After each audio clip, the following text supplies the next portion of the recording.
지금부터 오래된 우리 이야기를 시작하겠습니다. 옛날 아주 먼 옛날 한반도의 등줄기를 타고 흐르는 태백산맥 깊은 자락에는 인간의 발길은커녕 날짐승조차 쉬이 넘지 못한다는 망각의 골짜기가 있었습니다.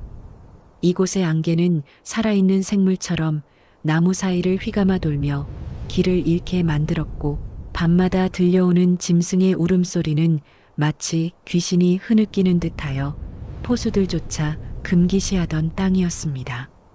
하지만 이 험준한 산세 속에도 구름이 걸려 쉬어가는 가장 높은 봉우리 아래에는 기이한 집 한 채가 있었습니다. 남루한 초가집이었으나 그 지붕 위엔 사계절 내내 푸른 이끼가 덮여 있었고 마당에선 정체를 알 수 없는 은은한 향나무 냄새가 끊이지 않았습니다. 마을 사람들은 그곳에 천년을 산 구렁이가 사람으로 변해 살고 있다는 둥, 혹은 하늘에서 쫓겨난 신선이 응거한다는 둥 온갖 기괴한 소문을 주고받았지만 누구 하나 그 실체를 확인하기 위해 산을 오를 배짱은 없었습니다. 그러던 어느 늦가을 한양에서 온 사대부 김선비가 이 금단의 땅에 발을 들이게 됩니다. 그는 명문가 태생의 과거 급제까지 한 수제였으나 성격이 오만방자하고 눈에 보이지 않는 영적인 존재를 무시하기 일쑤였던 인물이었습니다. 귀신이 어딨고 신선이 어딨단 말이냐? 다 무지한 백성들이 지어낸 헛소리일 뿐이다. 그는 호기롭게 산을 올랐으나 산의 기운은 그를 환영하지 않았습니다. 갑작스레 쏟아지는 폭우와 눈을 뜰 수 없는 짙은 안개 속에서 김선비는 길을 잃었습니다. 발목까지 차오르는 진흙탕을 구르며 도포 자락이 찢겨나갈 때쯤 그는 멀리서 일렁이는 희미한 등불 하나를 발견합니다. 살았구나 싶은 마음으로 단숨에 달려간 그곳에는 소문 속에 그 외딴 집이 서 있었습니다.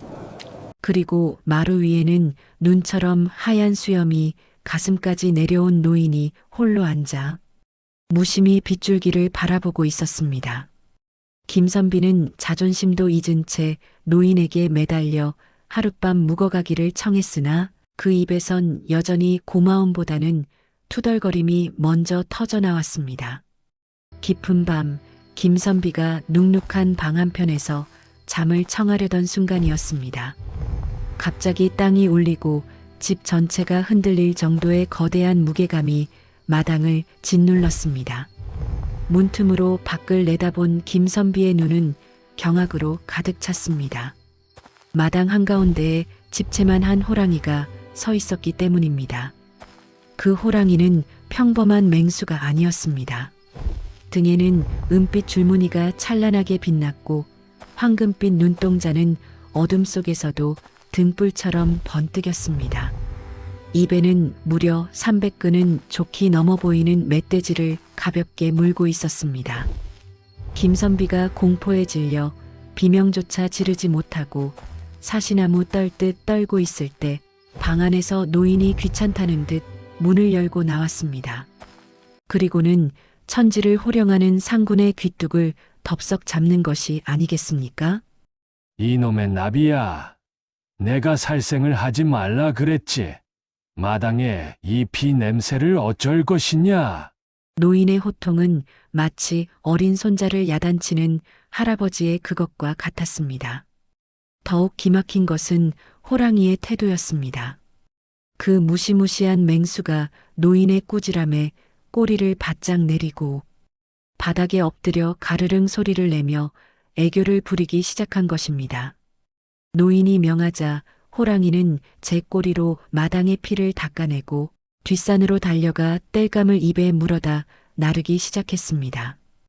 이 믿기지 않는 광경을 지켜보며 김선비의 머릿속에는 공포를 넘어선 검은 탐욕이 고개를 들기 시작했습니다.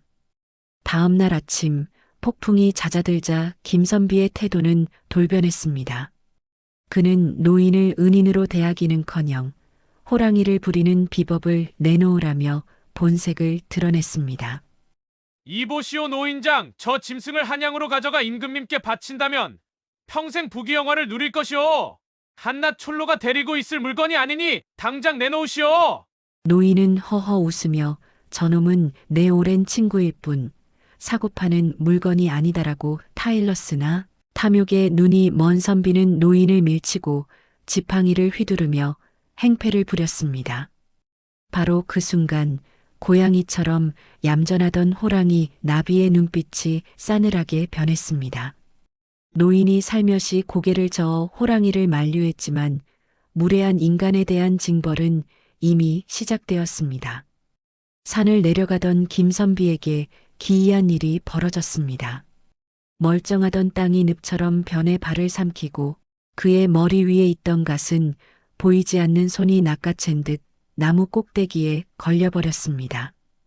비단 옷은 사방에서 튀어나오는 가시덤불에 찢겨 걸레짝이 되었고 신발은 제멋대로 계곡물에 뛰어들어 떠내려갔습니다.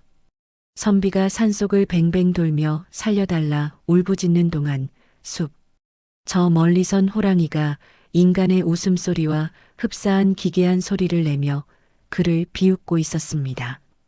만신창이가 되어 산 아래로 굴러떨어진 김선비가 간신히 정신을 차리고 뒤를 돌아보았을 때 그곳엔 더 이상 초가집도 노인도 없었습니다. 오직 구름보다 높이 솟은 거대한 바위만이 서 있었고 그 꼭대기에 노인과 호랑이가 나란히 앉아 저녁노를 바라보고 있었습니다. 사실 그 노인은 인간의 욕심에 환멸을 느끼고 산속으로 숨어든 천년의 도사 지선이었고 호랑이는 그의 도력을 지키는 영험한 신수였던 것입니다.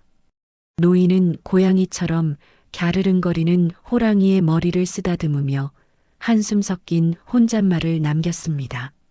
사람의 마음은 저 짐승의 발톱보다도 날카롭고 무겁구나. 노인이 손을 한번 휘두르자 짙은 안개가 두 존재를 감싸 안았고 눈 깜짝할 사이 그들은 연기처럼 허공으로 사라졌습니다. 그날 이후로도 망각의 골짜기에서는 보름달이 뜨는 밤이면 호랑이가 야옹하고 우는 기이한 소리가 들려온다고 합니다.